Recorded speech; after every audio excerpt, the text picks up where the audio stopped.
நாவல் தொடர் நிறமாறும் பூக்கள் பாகம் 3. விறுவிறுப்பான நாவல்.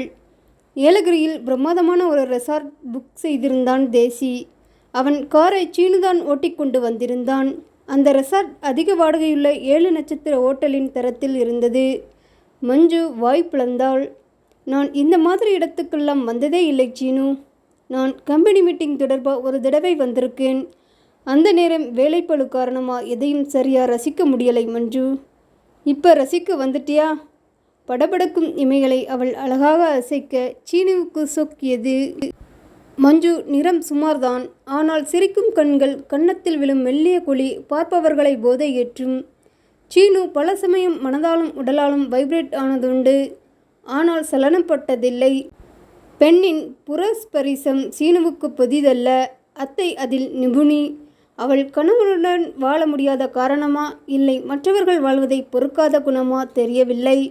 அத்தையின் அடிமனதில் பாலியல் இச்சைகள் நிறைய உண்டு. அது ஸ்பரிசத்தில் வெளிப்படும். அவனது பாலிய பருவத்தில் அவனை குளிப்பாட்டி உடைப்போட்டி எல்லாம் அத்தைதான். 14 வயசு வரை அது தொடர்ந்தது. அதன் பிறகு சீனுவுக்கு கூச்சம் வர அவன் அத்தையை தவிர்த்தான். அத்தை விடவில்லை. நீ வளர்ந்தாலும் எனக்கு குழந்தை தாண்டா என தொடங்கி அவனை இழுத்து வைத்து சனிதோறும் எண்ணெய் தேய்த்து அத்தை தொடாத இடமில்லை. அத்தையை அம்மாவாக கருதியதால் அவன் தடுக்கவில்லை. உடைத்துச் சொன்னால் அந்த ஸ்பரிசம் அவனுக்கும் பிடித்திருந்தது. இன்னும் சொன்னால் அத்தையை எதிர்க்காமல் விட்டதுக்கு இதுவும் ஒரு காரணம். அப்பாவும் அத்தையிடம் குழந்தை காலம் தொட்டே வளர்ந்த காரணமா இந்த அனுபவம் அப்பாவுக்கும் இருந்திருக்கலாம். அதனால்தான் அத்தையின் கொடி பறக்கிறதா என தெரியவில்லை. இந்த நினைப்பு தப்பு என பலமுறை சீனு நினைத்ததுண்டு. ஆனால் இதில் ஒரு கசப்பான நிஜம் இருப்பதை வளர வளர சீனு புரிந்து கொண்டான். வாளாவெட்டிகள் விதவைகளில் ஒரு சிலருக்கு கணவனுடன் சேர்ந்து வாழும் கொடுப்பினை இல்லை. அதற்காக அவர்கள் தப்பான வழிக்கு போவதில்லை. அந்த தாபம் பல சமயம் கொழுந்து விட்டெறியும். அப்பா முழுக்க அத்தை பேச்சை கேட்டு அம்மாவை அடிமை போல நடத்தினாலும் 2 பிள்ளை பெற்றவர். அப்பாவின் தேவைகள் தலைதூக்கும். அம்மாவை அப்பா நாடும்போது அத்தைக்கு மூக்கு வியர்த்துவிடும். எதையாவது சொல்லி அப்பாவை தடுப்பாள். அம்மா ஒரு முறை புலம்பும்போது காதில் விழுந்தது. நீங்க ஆத்திரப்பட்டு என்னை கொன்னாலும் தப்பில்லை. அக்கா புருஷன் கூட வாழ முடியாத வாளாவட்டி. நான் புருஷன் பக்கத்தில் இருந்தும் வாளாவட்டி.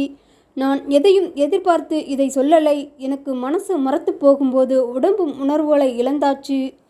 இதை கேட்ட முதல் சீனுக்கு அந்தரங்க வாழ்வின் மேல் ஒரு வெறுப்பே உண்டானது. தன் தம்பியை வாழ விடாத இவெல்லாம் ஒரு மனுஷியா, இல்லை மிருகமா? சரி, நம்ம கதைக்கு வருவோம். சீனு மஞ்சு இருவரும் அறைக்கு வர அதன் பிரம்மாண்டத்தில் சொக்கி போனாள் மஞ்சு.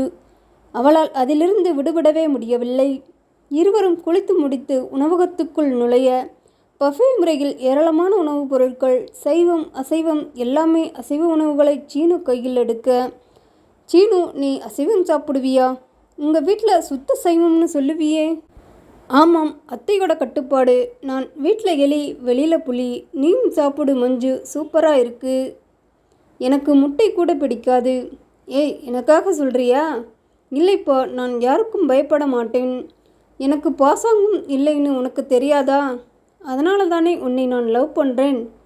ரெசார்ட்டை சுற்றி பார்த்து விட்டு ரூமுக்கு வந்தார்கள். நீ வந்த முதல் நாளே ஒரு மாதிரி ட்ரெஸ்டப்பாக இருக்கே, ஏன் சீனு? நமக்கு இந்த பயணத்தை உண்டாக்குனது தேசி. நிறைய பேசணும் மஞ்சு. நீதான் என் வாழ்க்கையில் வரப்போகிற. ஏற்கனவே அத்தை பற்றியும் அம்மாவோட அடிமை வாழ்க்கை பற்றியும் அப்பாவோட அடக்குமுறை எல்லாம் நான் உனக்கு சொல்லி இருக்கேன். இன்னும் அத்தையோட தாபம், அதனால் உண்டான மூர்க்கத்தனம், அம்மாவோட வெறுப்பு, வாழ்க்கையே மறத்து போன ஒரு தன்மையெல்லாம் நான் உனக்கு சொல்கிறேன். ரொம்ப உள்நோக்கி பாயும் போது பல சமயம் கசப்பா அருவருப்பாக கூட இருக்கும். ஆனால் நீ தெரிஞ்சுக்கணும் மஞ்சு, இங்கே எதுவும் அருவருப்பு இல்லை சீனு. கண்களை மூடிட்டு விரலிடுக்கு வழியாக பார்க்குற கள்ளத்தனம்தான். செயலில் முடியாதவங்க, வாய்ப்பில்லாதவங்க பேசி தீர்க்கிற மாதிரி. சீனு தன் வீட்டில் நடக்கும் சகலமும் சொன்னான். இதில் ரேணுவுக்கும் பலதும் தெரிஞ்சிருக்கும். ஆனால் அவள் கண்டுக்கிறதில்லை. எனக்கு இதுதான் ஆச்சரியம் சீனு. எந்த குடும்பத்திலும் பசங்க முன்ன பின்ன இருக்கலாம், ஆனால் பொண்ணுங்க நிச்சயமாக அம்மாவைத்தான் ஆதரிப்பாங்க. எப்படி உன் தங்கச்சி விதிவிலக்கு? காரணம் அத்தை தான். ரேணு அத்தைக்கு ஸ்பெஷல். அவள் பிறந்த முதலே ஓவர் செல்லம் கொடுத்து அவளோட பிடிவாத குணத்துக்கு கொம்பு சீவி விட்டாச்சு. அவ கேட்ட எல்லாத்தையும் தந்து அவளை குட்டிச்சுவராக்கியாச்சு. விளைவு ரேணு யாருக்கும் அடங்காமல் வளர்ந்தா. அம்மாவுக்கு இது பிடிக்கலை. பொண்ணா பிறந்தவ இந்த மாதிரி இருக்கக்கூடாதுன்னு கண்டிக்க அத்தை அப்பாவை தூண்டிவிட 2 பேரும் தன் பக்கம்னு ரேணுவுக்கு திமிர் வர அம்மாவுக்கும் ரேணுவுக்கும் அடிக்கடி மோதல் வந்தது. ரேணுவுக்கு சுத்தமாக அம்மாவை பிடிக்காம போச்சு. அம்மா எதிரியானா எப்படி தான் இருக்கும்? கேட்கவே கஷ்டமாக இருக்கு சீனு. உங்கள் அம்மா எப்படி இத்தனை வருஷங்களை தாண்டி வந்தாங்க உங்கள் வீட்டில்? பயந்த சுபாவம், பொறுமை, ஒரு நல்ல குடும்ப தலைவிக்குள்ள சகல அடக்கமும் நிறைஞ்ச பண்பான குணம், புருஷனை பிரிஞ்சு வாழ்கிறது பிள்ளைங்களுக்கு நல்லதில்லைங்கிற ஒரு தாயோட அன்பு, எல்லாத்துக்கும் மேலே என் மேலே அம்மா வச்ச அளவு கடந்த பாசம். சொல்லும்போதே அவன் கண்கள் கலங்கி விட்டது. சீனு, என்னாச்சு? சாரி மஞ்சு, கட்டுப்படுத்த முடியவில்லை. நான் கேட்குறேன்னு தப்பாக எடுக்காதீங்க.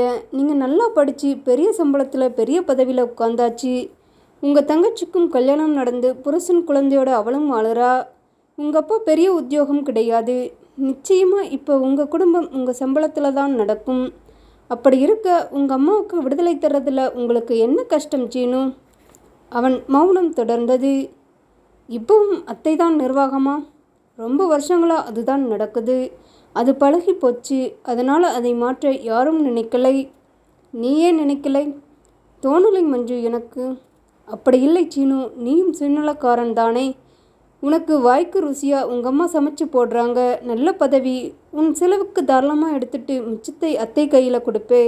அவ்வப்போது என்னை குளியல் மாதிரி அத்தை தரக்கூடிய சின்ன சின்ன கிளர்ச்சிகள் நீ சொன்னது தான். அப்புறம் என்ன வேணும் சீனு? ஒரு மனுஷனுக்கு தேவை நல்ல சாப்பாடு, வசதியான வாழ்க்கை, கை நிறைய பணம், பூரண சுதந்திரம். பருவ வயசில் கிடைக்கிற சில சுகங்கள் எல்லாமே உனக்கு அமைஞ்சப்ப வீட்டில் உள்ள உன் தாயோட அவமானங்களும் வலிகளும் ஊமை அழுகையும் உன் காதுக்கு சேரலை. காரணம், உனக்கு வேண்டிய எல்லாம் கிடைக்குதே.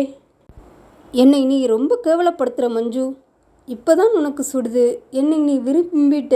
உன்னை கேட்காம உனக்கு கல்யாணம் பேசி உங்கள் அம்மாவுக்கு அடுத்தபடியா ஒரு புது அடிமையை உங்கள் அத்தை தயார் பண்ணுறாங்க. உடனே போய் சொல்லிட்டு நீ வந்துட்டே. அவன் பேசவே இல்லை.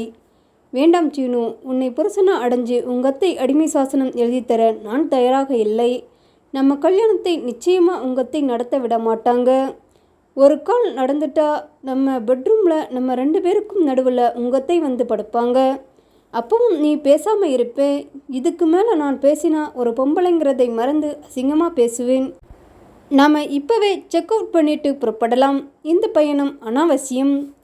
மஞ்சு பொறிந்து தள்ளிவிட்டாள். இன்னும் பேசுகிறதுக்கு பாக்கி ஏதாவது இருந்தால் பேசிடு மஞ்சு. இனிமே உன்னை மாதிரி கோழைக்கிட்ட எதுவும் பேச இல்லை. மஞ்சு, நான் சுயநலமாக இருந்தது நிஜம்தான். எங்களுக்கு தேவையான எல்லாம் கிடைச்சப்ப எங்கள் அம்மா வேதனையை நாங்கள் உணரலை தான். இப்போ என் மடியில் கை வைக்கும்போது தான் புரியுது. இது தப்பான பயணம் இல்லை மஞ்சு. எனக்கு நீ வேணும். இது தப்பான வேணும் இல்லை. எனக்கு பக்கபலமாக எங்கள் அம்மாவுக்கும் விடுதலை தரக்கூடிய ஒருத்தியா என் வீட்டுக்குள்ளே நீ உரிமையோட வரணும் மஞ்சு. போன நிமிஷம் வரைக்கும் எனக்காக மட்டுமே நான் யோசித்தேன், வாழ்ந்தேன். இனி அம்மாவை நினச்சி பல நல்ல முடிவுகளை எடுக்க போகிறேன்.